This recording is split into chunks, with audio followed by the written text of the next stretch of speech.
Pakistan cricket বোর্ডের কিচ্ছু করার নাই, এটাই বলল পাকিস্তানি গণমাধ্যম জিও নিউজ।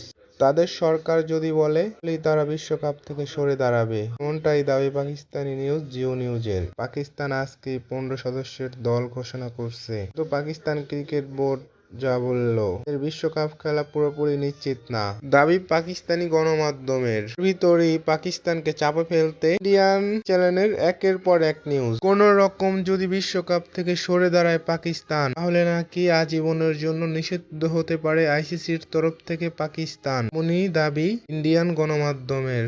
তাছাড়াও ঘরোয়া লিগেও নাকি কোনো বিদেশি প্লেয়ার খেলতে যাবে না। আমি সাদে কি বলি, ক্রিকেটটা হলো ইন্ডিয়ার। ইন্ডিয়া যদি বলে ক্রিকেটকে উঠতে হবে উঠবে, যদি বলে বসতে হবে বসবে। তারা তাদের একটা ধামাকার নিউজ আছে, পাকিস্তান যদি এবার বিশ্বকাপ বয়কট করে, তাহলে পাকিস্তানের পরিবর্তে দলও ঠিক করা হয়ে গেছে। সেই দলের নাম স্কটল্যান্ড। পাকিস্তানের অভাব পূরণ করতে স্কটল্যান্ডকেই তারা অন্তর্ভুক্ত করবে এবারের বিশ্বকাপে, এমনটাই দাবি ইন্ডিয়ান গণমাধ্যমগুলোর। বিশ্বকাপ খেলাটা এখন এমন হয়ে গেছে, ইন্ডিয়া যদি যাকে চাইবে তাকে ইচ্ছা রাখবে, যাকে ইচ্ছা তাকে ছুঁড়ে ফেলে দিবে।